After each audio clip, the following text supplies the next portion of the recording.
Differences between you and your opponent, Mr. Carney, is you've said no to the WEF, whereas he's heavily integrated into that. Why do you have such strong feelings on that, and how does that impact everyday Canadians? I just think it's an organization that has a very top-down mentality.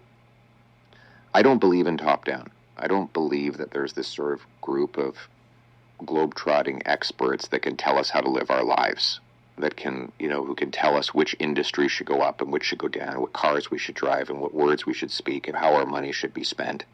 I really believe in distributed decision-making, personal freedom, letting people live their own lives and chart their own course.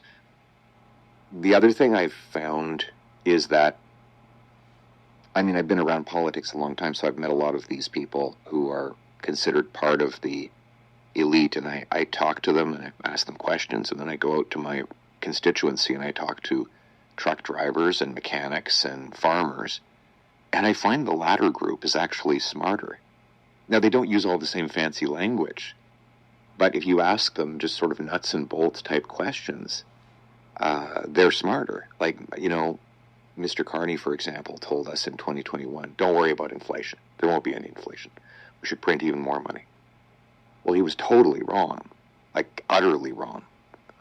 It's a jaw-dropping mistake, and with huge human consequences.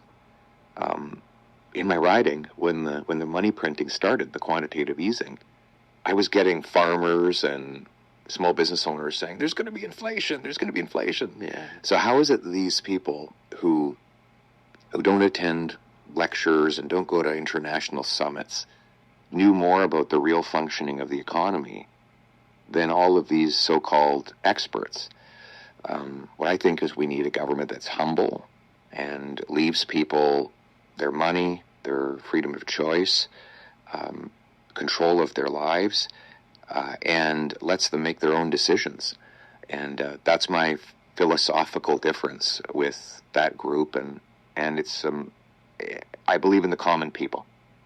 I think when you say that, what a lot of people might hear is, well, that means cutting services, and that would have an impact on lower income families. So can you share how a free market approach would help our economy while still protecting vulnerable communities? Well, I don't see those two things being a juxtaposition. What we have seen, first of all, we're going to protect all of the social safety net we have, particularly for the most vulnerable. But what we see is that when government grows beyond a basic social safety net, it actually doesn't benefit low-income people. It starts to massively transfer wealth from the working class to the extremely rich.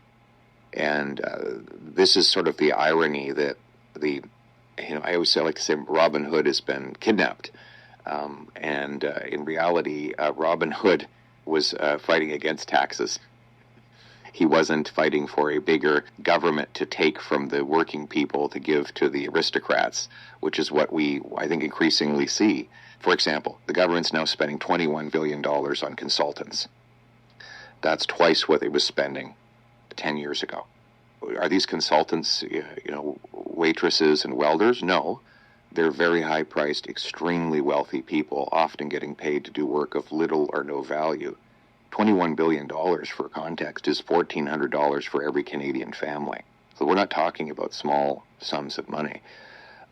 Look at what happened when the government printed money over the last 4 years. It decimated the poor. Poverty went up. Now 25% of people are in poverty.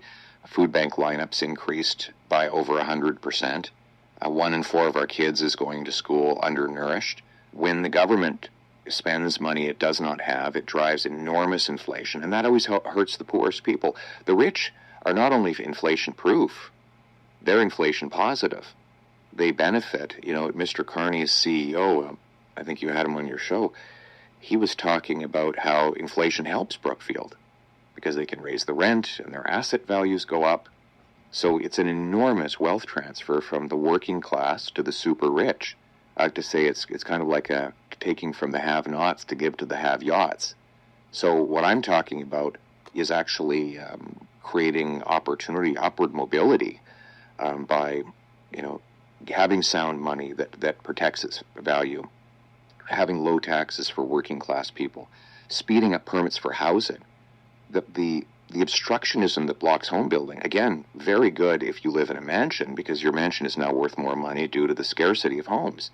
Very bad if you're a working class kid trying to buy a house or you're a new immigrant. A lot of the poverty we're seeing today is not because of a lack of government assistance. It's because government is actively tilting the scale against the least fortunate. And that's what I'm trying to achieve. When I say bottom up, I mean, let's help the working class, the people in poverty, the newcomers achieve the life of their dreams by enabling their opportunities. One of the things. Like and subscribe, everybody. God bless, stay safe, and we'll see you in the next one, my friends.